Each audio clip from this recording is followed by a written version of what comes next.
अब दूसरा काल है प्रेजेंट कंटिन्यूअस टेंस।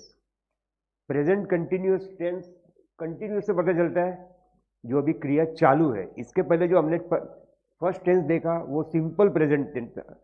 तो सिंपल प्रेजेंट टेंस में क्या था कि कोई भी क्रिया हम हर रोज करते हैं। तो यहाँ पे जो ये जो दूसरा टेंस है प्रेजेंट कंटिन्यूअस टेंस, तो ये कंटिन्यूअस शब्द से हमें पता चलता है कि जो क्रिया अभी चालू है, यानी वर्तमान काल की अधूरी मतलब चालू क्रियाओं को दर्शाने के लिए इस काल का प्रयोग किया जाता है।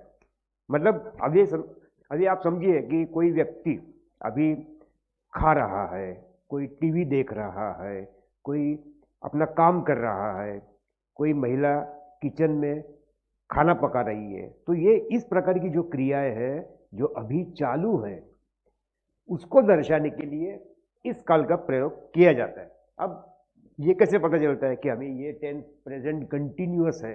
तो उसके अंत में ये तीन शब्द आते हैं, रहा है, रही है और रहे हैं। तो ये तीन प्रकार के शब्द, ये तीन शब्द जो है वो अंत में आते हैं। तो इससे हमें पता चलता है कि ये टेंस प्रेजेंट कंटिन्यूअस है। बहुत से बच्चे पूछते हैं कि ये टेंस कैसे फाइंड करना, ये इस टेंस को कैसे पहचानना। तो अंत में ये शब्द आप देखना, रहा है, रही है और रहे है। रहा है मतलब लड़का है, रही है तो समझना कर्ता लड़की है, और रहे है तो समझ लेना कि कर्ता बहुवचन है, मतलब बहुत सारे लोग हैं। तो इस तरह से ये तीन शब्द अंत में आए तो समझ लेना कि ये टेंस है प्रेजेंट कंटिन्यूअस। अब जो पहला टेंस हमने सीखा था वो थोड़ा डिफिकल्ट था, लेकिन उसकी तुलना में ये जो सेकंड टेंस है थोड़ा सा इजी है। अब इसमें ये तो हमें पता चला कि ये टेंस का प्रयोग हमें कब करना है। और एक बार मैं आई रिपीट वंस अगेन कि भाई ये जो भी क्रिया अभी चालू है उसे दर्शाने के लिए इस काल का प्रयोग किया जाता है। ठीक है, अब इसका रूल देख लेते हैं। अब इसका रूल जो है वो सिंपल प्रेजेंट टेंस जैसा नहीं है, थोड़ा आसान है, फिर भी देखते हैं। पहले कर्ता लेना है, इसके बाद एम इज आर। ये तो आपको पता है कि एम का इस्तेमाल कब करना है, इज का इस्तेमाल कब करना है, आर का इस्तेमाल करना है कब करना है। तो ये जैसा कर्ता उसके हिसाब से एम इज आर में से एक शब्द चुनना है, और इसके बाद हमारे वाक्य का जो भी क्रियापद है, तो इसके पहले मैंने आपको बताया जो शब्द क्रिया दर्शाता है उसे क्रियापद कहते हैं। और मैंने इसके पहले भी बताया था कि क्रियापद कितना जरूरी है।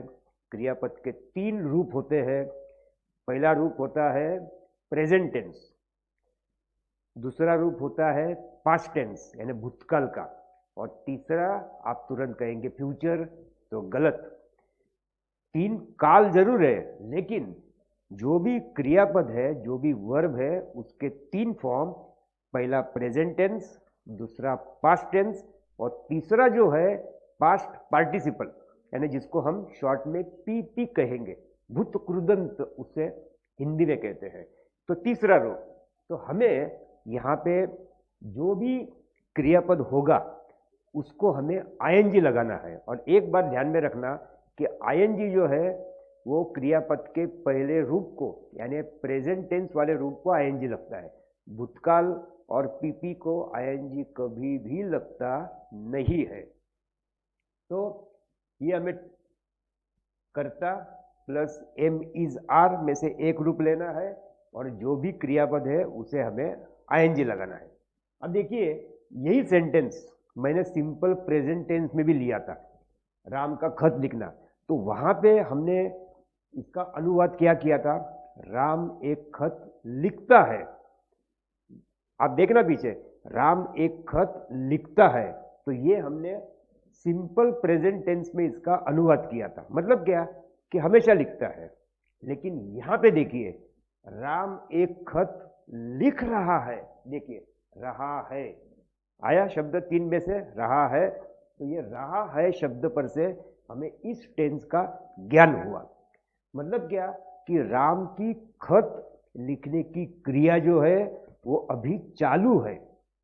तो जो क्रिया अभी चालू है उसे दर्शाने के लिए इस काल का प्रयोग किया जाता है। अब जो हमारा रूल है तो उसका इस्तेमाल हम करेंगे। पहले हम कर्ता लेंगे, जो हमारा कर्ता है राम, इसलिए हमने राम लिखा।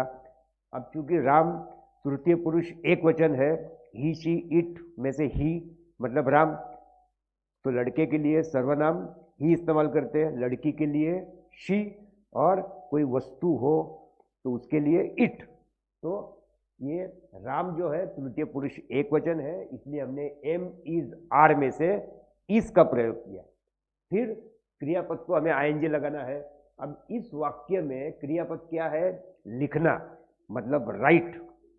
तो राइट में जो अंत में ई जो है उसको निकाल के हमने राइटिंग किया। तो ये भी आपको पता है आईएनजी का रूप। तो पहले हमने कर्ता लिया राम, राम के बाद हमने एम इज आर में से इज लिया, फिर हमने क्रियापद यानी राइट को हमने आईएनजी लगाया, राइटिंग किया, बचा क्या? एक खत यानी अ लेटर। तो इस तरह से ये सेंटेंस पूरा बन गया। Ram is writing a letter, Ram is writing a letter मतलब राम अभी एक खत लिख रहा है। अब निगेटिव में केवल हमें एम इज आर के बाद नॉट को ऐड करना है। पहले कर्ता, फिर एम इज आर में से एक रूप, फिर नॉट लेना है, फिर क्रियापद को हमें आईएनजी लगाना है। Ram is not writing a letter, हमने क्या किया? केवल इज के बाद नॉट ऐड किया, तो ये हो गया सेंटेंस निगेटिव। मतलब क्या कि राम एक खत नहीं लिख रहा है। और आईएनटी मतलब इंट्रोगेटिव। इंट्रोगेटिव में ये जो सेकंड प्लेस में है एम इज आर, वो फर्स्ट प्लेस में आएंगे। और इंट्रोगेटिव में हमेशा कर्ता का स्थान दूसरा होता है। कर्ता लिया, और इंट्रोगेटिव में हम इसके बाद अंत तक निगेटिव का इस्तेमाल नहीं करेंगे, इसलिए पहले हमने एम इज आर लिया, फिर कर्ता लिया, नॉट न लेके अंत में जो क्रियापद को आईएनजी है वो हमने लिया। अब ऊपर हमने इसका इस्तेमाल किया है, तो जाहिर है कि नीचे भी हम इसका ही इस्तेमाल करेंगे, इसलिए हमने इज लिखा। फिर कर्ता जो हमारा राम करता है वो हमने लिखा, फिर क्रियापद को आईएनजी, तो आईएनजी वाला जो रूप है राइटिंग वो हमने लिखा, और बचा हुआ अ लेटर वो हमने लिख दिया। तो इस तरह से ये वाक्य कैसे हुआ? Is Ram writing a letter, मतलब क्या राम एक खत लिख रहा है, नहीं लिख रहा है, लिख रहा है क्या? इस तरह से कोई भी सेंटेंस आप इस टेंस में बना सकते हो, लेकिन उसके लिए शर्त ये है कि आपको क्रियापद, और जैसे मैंने पहले बताया कि बहुत सारी फ्रेजेस है वो भी हम आगे देखेंगे। जैसे जैसे हम आगे बढ़ते जाएंगे किस तरह से फ्रेज एक वाक्य बनाती है ये भी हम सीखेंगे। फिलहाल हम केवल क्रियापद का इस्तेमाल करना और वाक्य बनाना सीख रहे हैं, और ये टेंस सीख रहे हैं। अब आगे बढ़ते हैं। अब देखिए मैंने क्या कहा आपको कि ये टेंस को पहचानने के लिए आपको 3 शब्द में से एक शब्द वाक्य के अंत में ढूंढना है। अब देखिए यहां पे वाक्य कैसा है? माया एक गीत गा रही है, देखिए एंड में रही है। अब रही है मतलब लड़की है, देखिए शुरू में कर्ता भी माया आ गया, तो माया एक गीत गा रही है मतलब माया का गीत गाना। तो माया की गीत गाने की जो क्रिया है वो अभी चालू है। यही वाक्य हमने इसके पहले देखा था, तब हमने उसका अनुवाद क्या किया था? माया एक गीत गाती है, गाती है मतलब दररोज गाती है, लेकिन इस वाक्य में इसका मतलब हुआ गा रही है, मतलब गाने की क्रिया एट प्रेजेंट अभी चालू है, तब ये टेंस का प्रयोग होता है।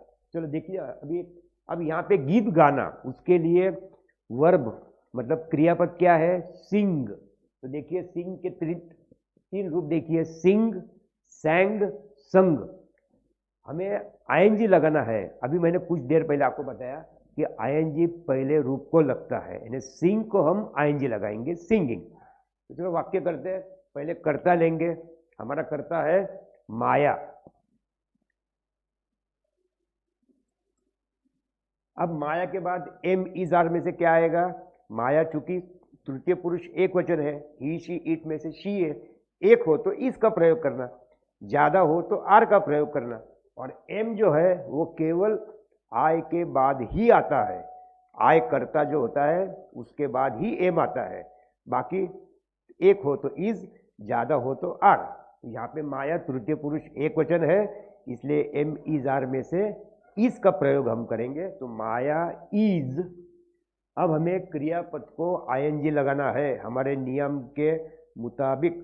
तो हमारा जो क्रियापद है सिंग, तो सिंग को हम आईएनजी लगाएंगे, सिंगिंग करेंगे। तो माया इज सिंगिंग। तो माया क्या गा रही है? एक गीत या एक गाना, तो अ सॉन्ग। तो इस तरह से ये पूरा सेंटेंस बन गया, माया इज सिंगिंग अ सॉन्ग। अब निगेटिव में हमें क्या करना है? केवल इज के बाद नॉट को ऐड करना है, यानी Maya is not singing a song. अब इंट्रोगेटिव में पहले हमें एम इज आर में से एक रूप लेना है। ऊपर जो इज है तो नीचे भी पहले इज आएगा, तो इज। अब हमें कर्ता लेना है। अब देखिए कर्ता तृतीय कर्ता विशेष नाम है, मतलब प्रॉपर नाउन है, तो हमें प्रॉपर नाउन का पहला शब्द भी बीच में कैपिटल में ही लिखना है, तो स्मॉल लिखना नहीं है। तो इज माया। अब नॉट तो हम लेने वाले नहीं है, इंट्रोगेटिव में अंत तक बाकी का उसी तरह से लिखना है, यानी is Maya singing a song. अब इसका ये तीनों वाक्य का अनुवाद कैसे हुआ कि माया इज सिंगिंग अ सॉन्ग, मतलब माया एक गीत गा रही है। निगेटिव में माया एक गीत नहीं गा रही है, और यहां पे इंट्रोगेटिव में माया एक गीत गा रही है क्या? इस तरह से हमने ये तीनों वाक्य बनाए। अब आगे चलते हैं। सेकंड वाक्य है राम इंग्लिश पढ़ा रहा है। अब आपको कहाँ देखना है? इस टेंस को फाइंड करने के लिए अंत में देखना है। देखिए रहा है, रहा है से हमें तुरंत पता चलता है ये प्रेजेंट कंटिन्यूअस है, क्योंकि इससे अभी क्रिया चालू है, ऐसा ये वाक्य और ये शब्द दर्शाते हैं। मतलब राम का जो इंग्लिश पढ़ाना है वो अभी चालू है, और यही वाक्य का अनुवाद हमने इसके पहले, मतलब पहले टेंस में क्या किया था? सिंपल प्रेजेंट टेंस में राम इंग्लिश पढ़ाता है, मतलब हर रोज पढ़ाता है, लेकिन यहाँ पे पढ़ा रहा है, मतलब पढ़ाने की क्रिया भी चालू है। तो इससे हमें पता चला कि ये प्रेजेंट कंटिन्यूअस है। अब हम इस रूल का इस्तेमाल करेंगे। पहले कर्ता लेंगे, हमारा कर्ता है राम। करूं? करूं का? अब देखिए हमारा कर्ता है राम।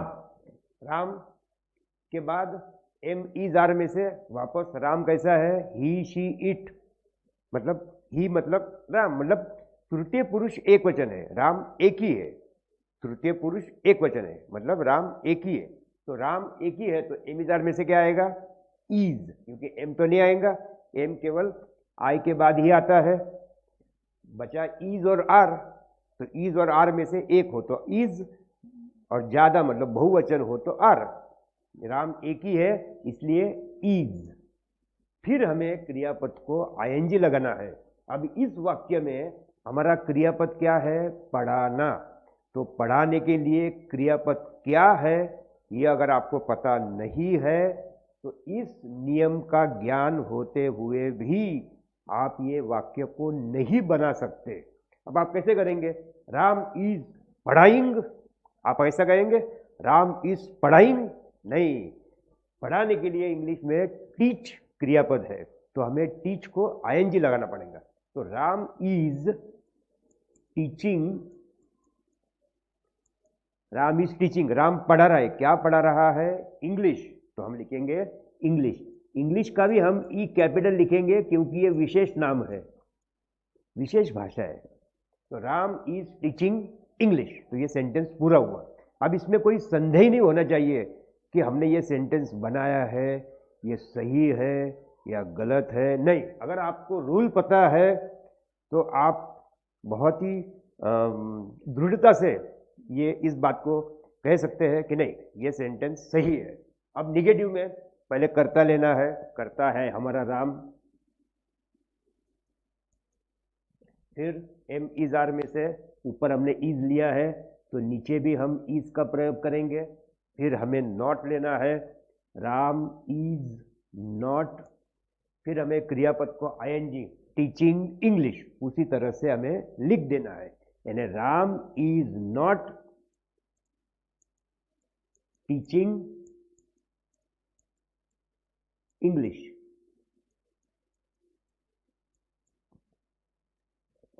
मतलब राम इंग्लिश नहीं पढ़ा रहा है।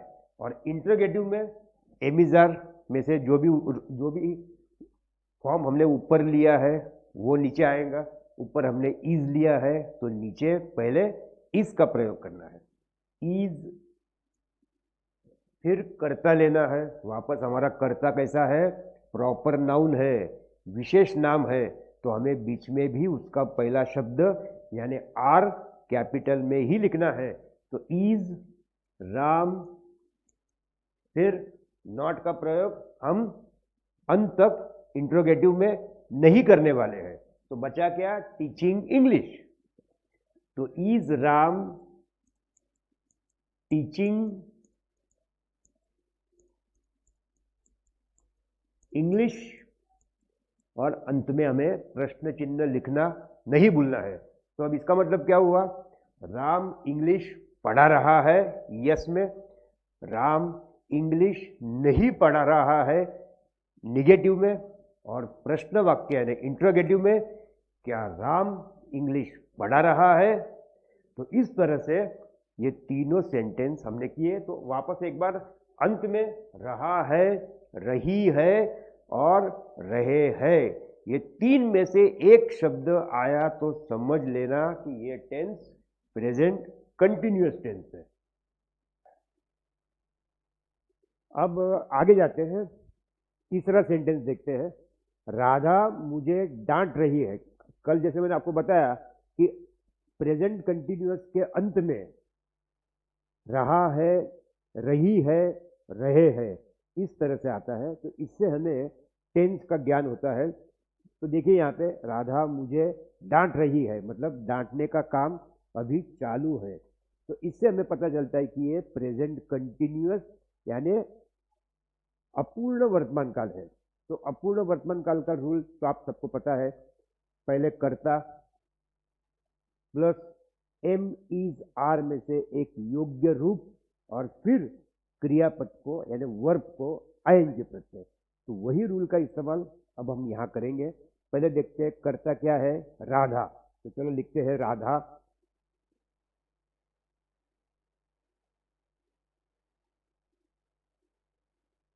अब चूंकि राधा तृतीय पुरुष एक वचन है, थर्ड पर्सन सिंगुलर है, इसलिए एम इज आर में से इज आएगा।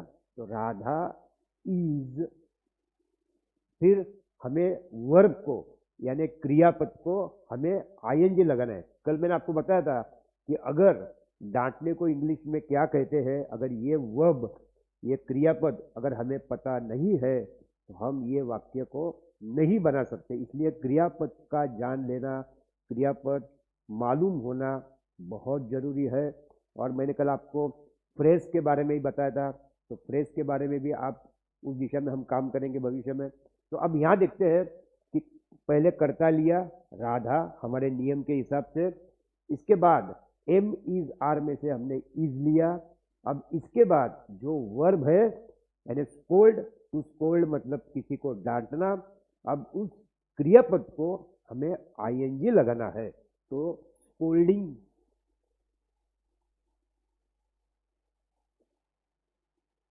तो राधा इज स्कोल्डिंग, तो राधा डांट रही है। किसे डांट रही है? मुझे। मुझे मतलब मी। तो ये सेंटेंस पूरा हो गया, राधा इज स्कोल्डिंग मी। यानी पहले हमने कर्ता लिया, फिर हमारे नियम के हिसाब से एम इज आर में से एक सही रूप चुना इज, फिर क्रियापद को आईएनजी लगाया और बचा हुआ मुझे, तो उसका अनुवाद हमने मी किया। तो राधा इज स्कोल्डिंग मी, राधा मुझे डांट रही है। अब ये हो गया पॉजिटिव। अब हम इसका निगेटिव करेंगे। पहले इसमें केवल नॉट हमें ऐड करना है। पहले कर्ता लेंगे राधा,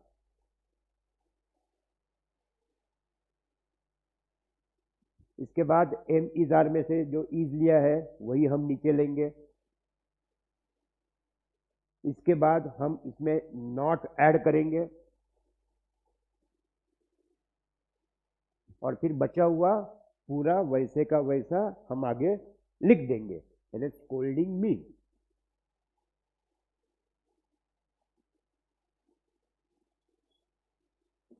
तो राधा इज नॉट स्कोल्डिंग मी, तो यहां पे केवल हमने नॉट को ऐड किया। अब करेंगे हम इंट्रोगेटिव, यानी प्रश्न वाक्य। इसके पहले भी मैंने आपको बताया था कि इंट्रोगेटिव में जो सेकंड होता है वो पहले आता है, यानी यहाँ पे एमिजार के जो रूप है वो पहले आएंगे। ऊपर हमने इज लिया है, तो यहाँ पे भी हम पहले इज का प्रयोग करेंगे, लेकिन वो इज कैपिटल होगा, इज। इसके बाद हम कर्ता लेंगे, यानी सब्जेक्ट लेंगे, वो है राधा, तो हम राधा लिखेंगे, इज राधा। और इसके पहले मैंने बहुत बार बताया कि हम अभी इंट्रोगेटिव में नॉट का प्रयोग, नॉट का इस्तेमाल नहीं करेंगे। तो नॉट छोड़ के बाकी बचा क्या? स्कोल्डिंग मी, यानी इज राधा स्कोल्डिंग मी। और अंत में क्वेश्चन मार्क करना है, क्योंकि हम इंट्रोगेटिव कर रहे हैं। तो राधा इज स्कोल्डिंग मी, यानी राधा मुझे डांट रही है। फिर निगेटिव किया हमने, राधा इज नॉट स्कोल्डिंग मी, राधा मुझे नहीं डांट रही है। और इज राधा स्कोल्डिंग मी, राधा मुझे डांट रही है क्या? तो इस तरह से हमने ये 3 सेंटेंस प्रेजेंट कंटिन्यूअस यानी अपूर्ण वर्तमान काल में किए।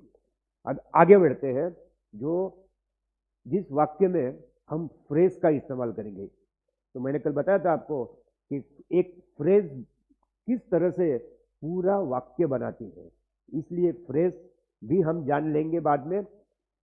अब आगे बढ़ते हैं, अशोक पेड़ पौधों को पानी दे रहा है। देखो, रहा है, रही है, रही है, रहा है, जैसे मैंने आपको कल बताया था कि अंत में इस तरह के शब्द प्रयोग आते हैं, तो इससे हमें टेंस का ज्ञान होता है कि ये टेंस कौन सा है। अब यहाँ पे दे रहा है, मतलब अशोक जो पेड़ पौधों को पानी देता है, तो वो जो क्रिया है वो अभी चालू है, वो अभी पेड़ पौधों को पानी दे रहा है। अब वही रूल का इस्तेमाल करते हैं जो हमने यहाँ पे इस्तेमाल किया। तो इसका रूल क्या है? पहले कर्ता लेने का, सब्जेक्ट, इसके बाद एम इज आर प्लस जो वर्ब है, क्रियापद है, उसे हमें आईएनजी लगाना है। देखते हैं, पहले कर्ता क्या है? अशोक, तो हम पहले अशोक लिखेंगे। अब अशोक के आगे एम इज आर में से क्या आएगा? अशोक तृतीय पुरुष एक वचन है, मतलब थर्ड पर्सन सिंगुलर है, अकेला ही है, तो उसके आगे एम इज आर में से इज आएगा, यानी अशोक इज। फिर हमें ये फ्रेज का इस्तेमाल करना है। कल मैंने आपको बताया था कि ये ज्यादातर फ्रेज में जो शुरू में टू आता है उसे हम कट करते हैं और आगे जो है वो पूरा वापस। अब यहाँ पे हमें आईएनजी लगाना है, तो ये जो वाटर है, अब इसके पहले मैंने आपको बताया था कि केवल वाटर नहीं है, वो नाउन हुआ। टू वाटर मतलब पानी देना, तो उस हिसाब से हम वाटर को आईएनजी लगाएंगे। आप कहेंगे कि ये तो वाटर मतलब पानी, ये तो नाउन हुआ, फिर आप नाउन को आईएनजी क्यों लगाते हैं, लेकिन यहाँ पे वो वर्ब के हिसाब से हम उसका इस्तेमाल करेंगे, तो इसलिए हम वाटर को लगाएंगे आईएनजी। तो अशोक इज वाटरिंग, बचा हुआ the plant.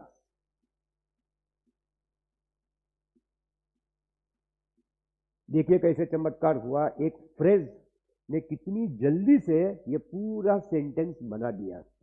Ashok is watering the plant. तो इस तरह से अगर आपको ऐसी बहुत सारी फ्रेजेस अगर आपको पता है, और अगर आप जो टेंस के रूल जो मैं आपको अभी बता रहा हूँ उसकी मदद लेंगे, तो कितने सारे सेंटेंस आप कितनी आसानी से कर सकते हैं और अपना इंग्लिश इंप्रूव कर सकते हैं। तो इस तरह से Ashok is watering the plant, तो अशोक पेड़ पौधों को पानी दे रहा है। अब आगे बढ़ते हैं, निगेटिव करेंगे। निगेटिव में ऊपर के सेंटेंस की तरह ही केवल हमें इज के बाद नॉट को ऐड करना है। तो Ashok is not watering the plant.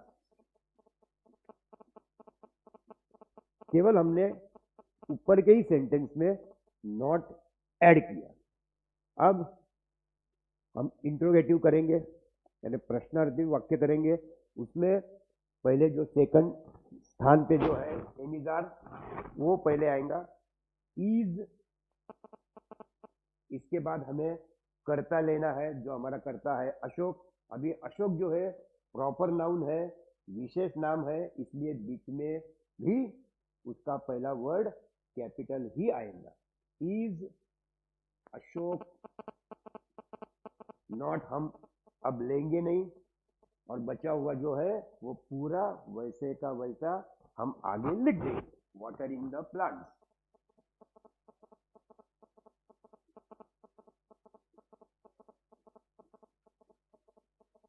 और अंत में हम क्वेश्चन मार्क करेंगे, यानी is Ashok watering the plant, यानी क्या अशोक पेड़ पौधों को पानी दे रहा है। हाँ, अब आगे बढ़ते हैं। तो ये अशोक का सेंटेंस आपको पता चला ही होगा, Ashok is watering the plants, यानी पहले हमने कर्ता लिया, इसके बाद हमने एमिजार में से योग्य रूप चुना, फिर जो हमारी फ्रेज थी उसकी शुरुआत जो वाटर से थी, जो क्रियापद है इस वाक्य में, उसे हमने आईएनजी लगाया और पूरी फ्रेज का इस्तेमाल हमने यहाँ पे किया, वाटरिंग द प्लांट। उसी तरह से फिर हमने निगेटिव में केवल एमिजार के बाद जो टू बी के रूप है वर्तमान काल के, तो उस रूप के बाद केवल हमने नॉट ऐड किया, बाकी बचा हुआ हमने पूरा वैसे का वैसा लिखा। और इसके बाद हमने प्रश्न वाक्य में एमिजार पहले लिया, फिर हमारे नियम के हिसाब से फिर कर्ता लिया, नॉट हम लेते नहीं है अभी, और बचा हुआ जो है वाटरिंग द प्लांट्स वो हमने वैसे का वैसा लिख दिया, और अंत में हमने प्रश्न चिन्ह किया, तो वो सेंटेंस बन गया is Ashok watering the plants. अब आगे बढ़ते हैं, आशा सच बोल रही है। पहले तो हमारा ध्यान वाक्य के अंत में जाना चाहिए, रही है, तो तुरंत आपको पता होना चाहिए रहा है, रही है, रहे है। तो ये टेंस हुआ प्रेजेंट कंटिन्यूअस, यानी अपूर्ण वर्तमान काल, यानी आशा का सच बोलना अभी जारी है, अभी चालू है। तो उसी रूल का हम इस्तेमाल करते हैं, पहले कर्ता लेंगे आशा।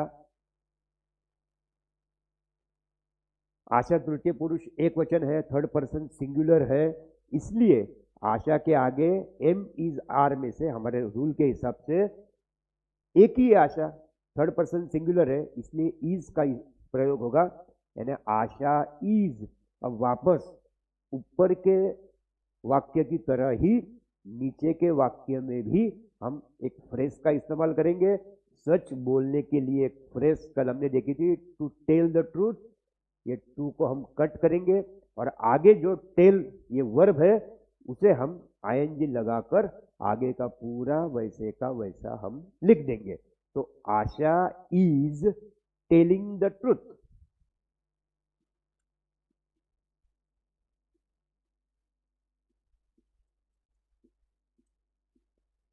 देखिए वापस जादू हो गई, हमने टेल को आईएनजी लगाया, टू टेल द ट्रूथ, तो टेलिंग द ट्रूथ, तो आशा इज टेलिंग द ट्रूथ, पूरा सेंटेंस बन गया। तो इस तरह से एक फ्रेज पूरे वाक्य को बनाती है। जैसे जैसे आप फ्रेजेस इकट्ठे करते जाएंगे नियम के हिसाब से, अलग अलग टेंस में उसका जब आप प्रयोग करेंगे तो आप खुद हैरान हो जाएंगे कि एक फ्रेज इतनी आसानी से ये सब सेंटेंस बनाती है। इसलिए हमें ज़्यादा से ज़्यादा फ्रेजेस कलेक्ट करनी है। आगे बढ़ते हैं, अब हम निगेटिव करेंगे। निगेटिव में केवल नॉट ऐड करना है, तो आशा इज नॉट, बचा हुआ टेलिंग द ट्रूथ, वैसे का वैसे ही लिख देना है। Asha is not telling the truth. तो इसका मतलब क्या हुआ कि आशा सच नहीं बोल रही है। अब प्रश्न वाक्य में पहले हम टू बी के रूप प्रेजेंट टेंस के, वर्तमान काल के, एम इज आर, यहां पे हमने इज है तो हम इज को पहले लेंगे और इज को हम लिखेंगे कैपिटल में, यानी इज। फिर हम लेंगे सब्जेक्ट यानी कर्ता, इज आशा, वापस हम नॉट लेंगे, नहीं लेंगे, और बचा हुआ जो है टेलिंग द ट्रूथ हम वैसे का वैसा लिख देंगे, यानी is Asha telling the truth. और अंत में हमें प्रश्न चिन्ह करना है। तो is Asha telling the truth मतलब क्या आशा सच बोल रही है, इस तरह से।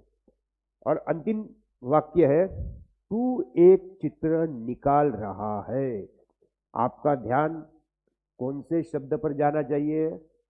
अंत के दो शब्द में, रहा है, रही है, रहा है, रही है। इससे हमें टेंस का ज्ञान होता है। तो कौन सा टेंस है ये? प्रेजेंट कंटिन्यूअस, सही है। तो तू एक चित्र निकल रहा है, वापस हमें उसी नियम का, उसी रूल का हमें प्रयोग करना है जो हमने इसके पहले के 5 सेंटेंस में इस्तेमाल किया है। अब पहले हम लेंगे सब्जेक्ट, कर्ता।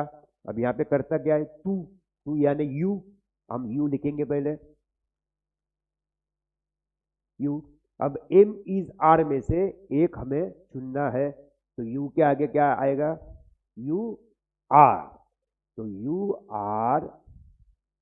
अब हमें इस वाक्य में हम फ्रेज नहीं, वर्ब का इस्तेमाल करेंगे। चित्र निकालने के लिए एक वर्ब मौजूद है, to draw, draw, drew, drawn. तो ये उसके ड्रॉ के 3 रूप है। तो हमें क्या करना है? आईएनजी लगाना है, तो हम ड्रॉ को लगाएंगे आईएनजी, तो हो गया यू आर ड्रॉइंग, और एक चित्र यानी a picture, you are drawing a picture. तो हमने पहले सब्जेक्ट लिया, कर्ता लिया, उसके बाद एम इज आर में से कर्ता के हिसाब से हमने आर लिया, फिर हमने क्रियापद, हमारे वाक्य का जो क्रियापद है ड्रॉ, उसे हमने आईएनजी लगाया हमारे नियम के मुताबिक, और फिर बचा हुआ एक चित्र यानी अ पिक्चर। तो ये पूरा इस तरह से वाक्य बन गया, you are drawing a picture. अब हम आगे बढ़ते हैं, इसका निगेटिव करते हैं। निगेटिव में केवल हमें नॉट ही ऐड करना है, तो यू आर नॉट, बचा हुआ ड्राइंग अ पिक्चर हम वैसे का वैसे ही लिख देंगे, you are not drawing a picture. और अब प्रश्न वाक्य में, हर एक वाक्य में जब जिस तरह से मैं कहता आया हूं कि पहले हम क्या करेंगे, ये जो टू बी के जो रूप है, यहाँ पे आर है, तो हम शुरुआत किससे करेंगे? आर से करेंगे, आर।